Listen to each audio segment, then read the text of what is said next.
Bonjour, je suis Sandra Lacombe. J'enseigne aux gens qui ont subi de la négligence et de l'abus émotionnel à s'en sortir, à se libérer des croyances qui les maintiennent dans la souffrance. Alors, si vous voulez continuer ce travail avec moi, eh bien, abonnez-vous à ma chaîne et cliquez sur la cloche de notification. Je publie chaque semaine des capsules informatives qui, je l'espère, vous aideront à retrouver votre bien-être et des relations surtout très saines. Aujourd'hui, il est question d'abus émotionnel. Qu'est-ce que l'abus émotionnel? L'abus émotionnel est utilisé lorsqu'une personne tente de contrôler une autre personne en utilisant les émotions pour obtenir ce qu'elle désire. Donc, il y a différentes façons d'abuser une personne avec les émotions. Certaines personnes choisissent d'humilier, d'autres tentent de vous faire sentir coupable, d'autres parfois choisiront de vous critiquer. Tous ces comportements sont souvent très manipulateurs et la personne a besoin d'une réaction de votre part, comme par exemple que vous vous excusiez pour qu'elle ressente, que vous vous attendrissiez devant son mal, que vous vous sentiez obligé de l'aider, etc. Alors, regardons ensemble 5 signes qui démontrent que votre conjoint, conjointe, un ami ou un parent pourrait vous abuser. Le premier signe, c'est le suivant. Tous ces besoins doivent être comblés sans considérer les vôtres. Alors, examinons quelques exemples. Si vous avez un parent de type militaire, par exemple, tout doit être fait à la perfection. Vous devez vous tenir droit, vous devez faire le lit comme il vous le montre, vous devez plier vos vêtements à sa façon, vous devez. Et si jamais vous ne faites pas les choses comme il le souhaite, le parent, il est extrêmement insatisfait. Vous pouvez être puni ou vous recevez des reproches, bref, on vous critique constamment. C'est fort possible également qu'un conjoint ou une conjointe exige que vous soyez avec eux en permanence ou quand ça les arrange. Encore une fois, si ça vous oblige de vous retrouver dans une position délicate parce que vous serez en retard ou que vous avez un autre engagement, vous serez soumis à une réprimande finalement. Donc la personne risque de ne pas comprendre pourquoi elle n'est pas mise en haut de votre liste de priorités. C'est un autre exemple. Un ami pourrait cesser de vous parler parce que vous ne partagez pas son opinion, mais surtout que vous ne défendez pas son opinion aussi. Oui, aussi simple que ça. Alors, tout ça démontre des signes d'abus émotionnel. Quand une personne désire et fait tout pour combler ses propres désirs sans considérer les vôtres, vous devez imposer vos limites personnelles. Le deuxième signe d'abus émotionnel, c'est le suivant. Ils vont tenter de vous affaiblir et de vous invalider. Alors, je vous donne quelques exemples d'invalidation. Tu pleures pour rien. Mon Dieu que tu es sensible, encore en train de te plaindre, c'est tellement inutile ce que tu ressens. T'es folle, t'es malade, t'es idiot, t'es tellement égocentrique quand tu penses à toi, t'es jamais satisfait. Maintenant, je vous montre des tentatives de vous affaiblir.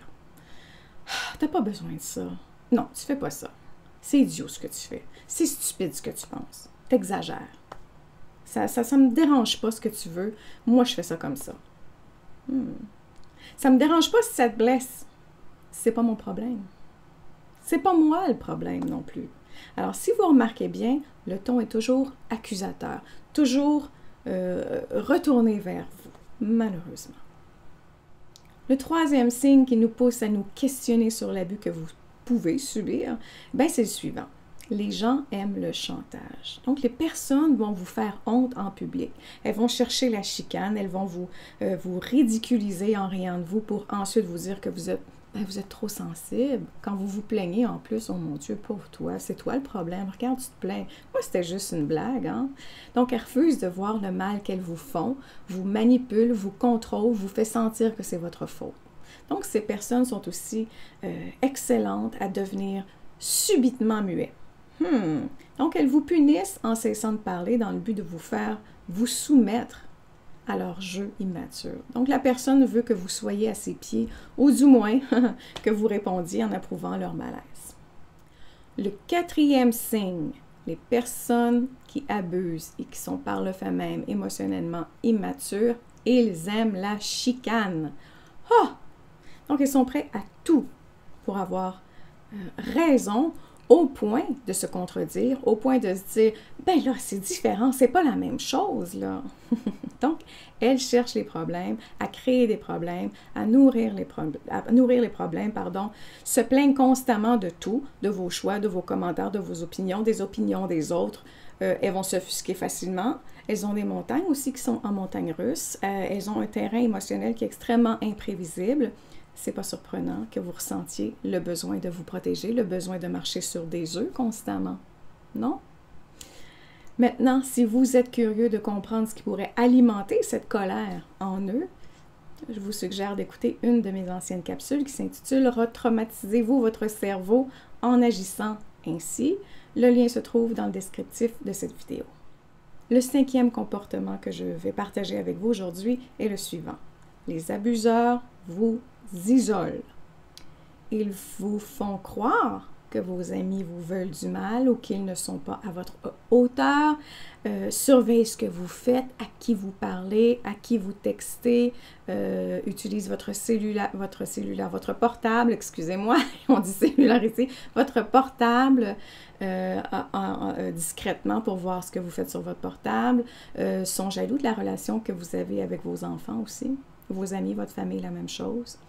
Ils vont trouver des façons détournées de vous faire passer du temps avec eux. Donc, évidemment, tous ces comportements proviennent d'un profond malaise qui naît souvent d'une grande insécurité. Par contre, ce n'est pas de l'empathie que vous offrez lorsque vous restez dans une relation abusive en vous disant qu'ils ont besoin d'amour pour s'en sortir. Je suis la personne qu'il faut. Non. Donc, en réalité, vous êtes en plein dénigrement de vous-même. Oui. Donc, vous facilitez la tâche de la personne à continuer de vous abuser parce que vous l'approuvez en quelque sorte. L'empathie fonctionne bien quand c'est réciproque. Sans réciprocité, vous vous retrouvez dans une relation toxique qui ne changera pas. Il y a très peu de chances. Retenez ceci. Et qu'est-ce que ce serait la réciprocité dans une relation saine? L'autre personne serait en mesure de comprendre ce que vous vivez, ce que vous ressentez. L'autre personne se soucie de votre bien. L'autre personne s'assure de s'harmoniser avec vous en tandem, en duo, mais surtout équitablement. Voilà.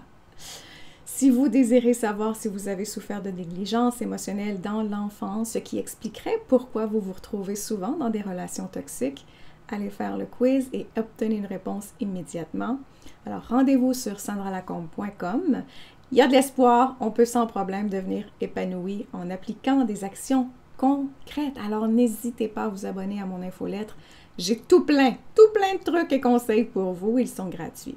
Sur ce, je vous dis prenez soin de vous, car tout le reste suivra.